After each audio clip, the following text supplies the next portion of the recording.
सबसे पहले तो सुंदर मुहूर्त निकलवाए। सबसे जो बेहतरीन इसका मुहूर्त माना गया है वो मार्गशीर्ष माना गया है। अगहन का महीना सर्वोत्तम माना गया है। वैसे इसमें वर्णन आया है शुभम अतिशीघ्रम, जो शुभ कार्य है उसके लिए कभी देर नहीं करनी चाहिए, जब मन में आए जब ही सुन सकते हैं। लेकिन विशेष रूप से इसमें मार्गशीर्ष उचित बताया है। इसके बाद कोई अच्छा वक्ता नियुक्त करे। अब वक्ता कैसा हो?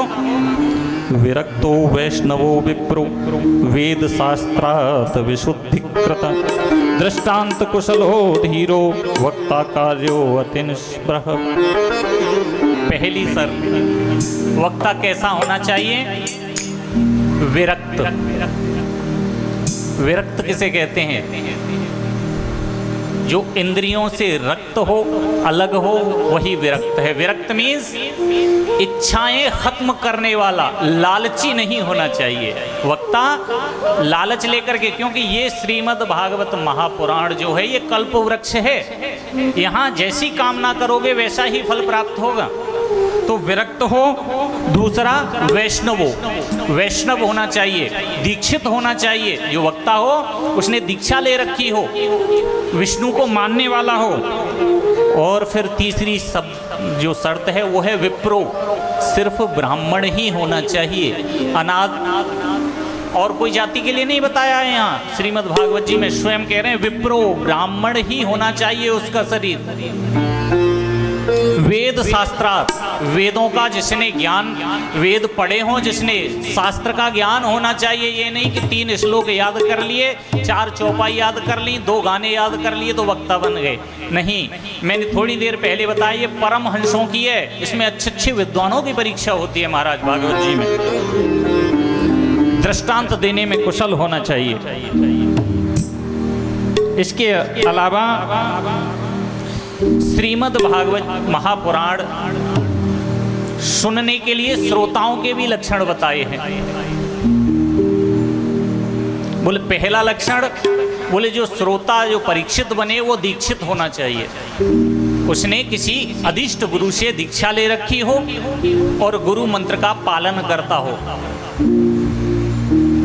गुरु मंत्र का पालन करना बड़ा मुश्किल होता है। दीक्षा तो बहुत जल्दी ले लेते हैं लोग, लेकिन माला जब गुरुजी देते हैं तो फिर मैंने देखा है वो माला खुटी पर ही लटकी रहती है, कभी हाथ में आती नहीं।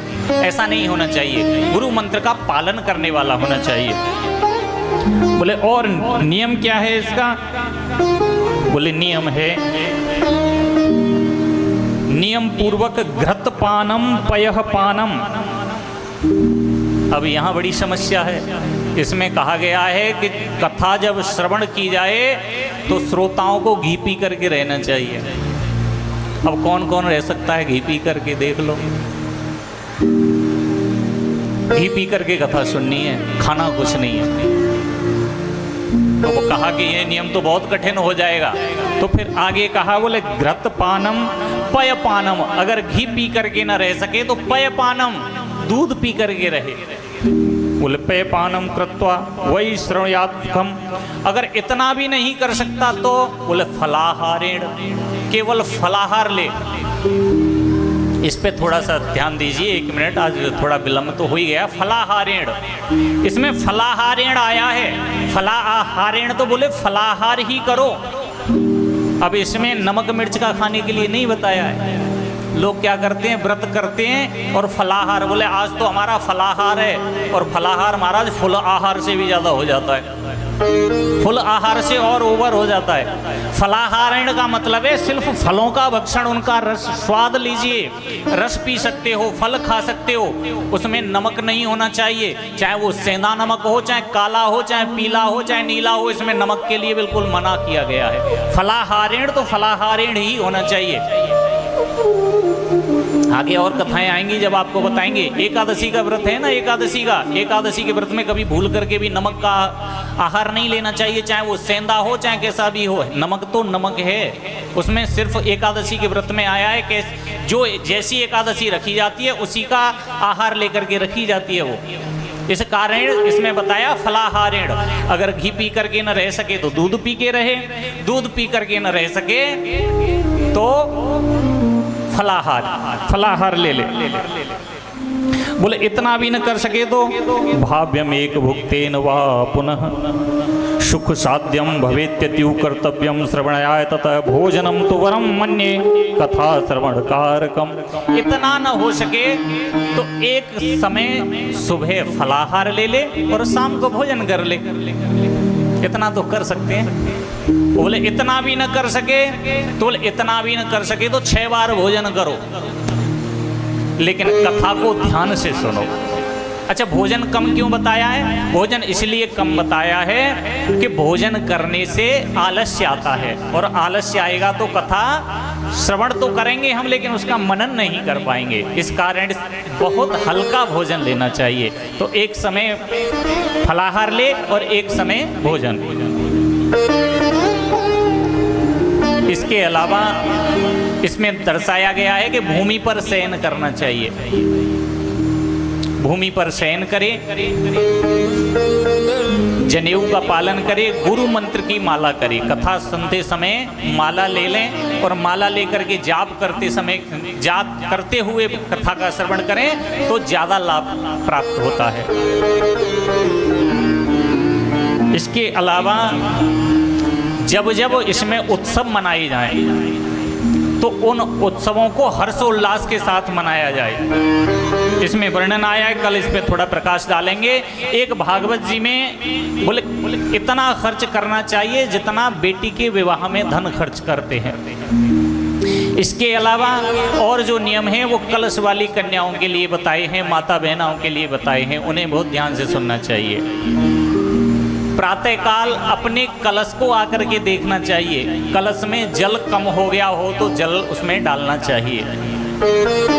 प्रातःकाल जल कलश में डालने के बाद परिक्रमा करनी चाहिए। यहाँ सर्व तीर्थ उपस्थित रहते हैं और परिक्रमा करनी चाहिए। पहली परिक्रमा जौ से करनी चाहिए, दूसरी परिक्रमा तुलसी से करनी चाहिए और तीसरी परिक्रमा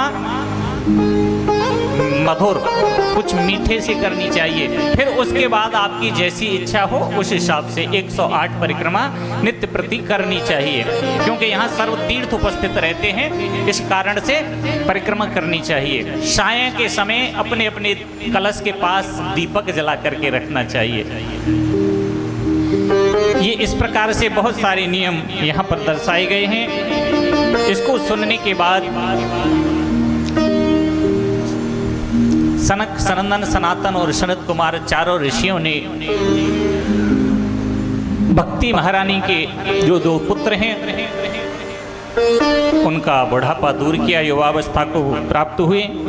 और यहाँ दर्शाया गया है, मैंने थोड़ी देर पहले बताया, वो श्लोक यहाँ दर्शाया गया है। प्रहलाद स्थलधारी तरलगत्याश्रोद्धव कांस्यधारी वीणाधारी सुरर्षिस्वर कुशलयादया राग करतार्जुनो अभूत। मैंने आपको दर्शाया कि संगीत जो भागवत में आया है ये अब से नहीं, आदि अनाद काल से है। यहाँ पर दर्शाया गया है प्रहलाद जी महाराज झांझ बजाते हैं, उद्धव जी महाराज कांसे के मंजीरे बजाते हैं और वीणा लेकर के राग अलापे जा रहे हैं गंधर्वों के द्वारा, और अर्जुन करताल बजाते हैं, मृदंग बजाते हैं और वहाँ पर जय जय ध्वनि होती है। आइए हम सभी मिलकर के 2 मिनट जिस प्रकार से मूल मंत्र होता है रामचरितमानस का मंगल भवने अमंगलहारी द्रवसु दशरथ अजिरव्यारी, ये संपुट है, उसी प्रकार से भागवत जी का जो संपुट है वो कीर्तन है श्री कृष्ण गोविंद हरे मुरारी नहीं है। शब्दों का ही तो ध्यान रखना है, अर्थ का अनर्थ मत करो।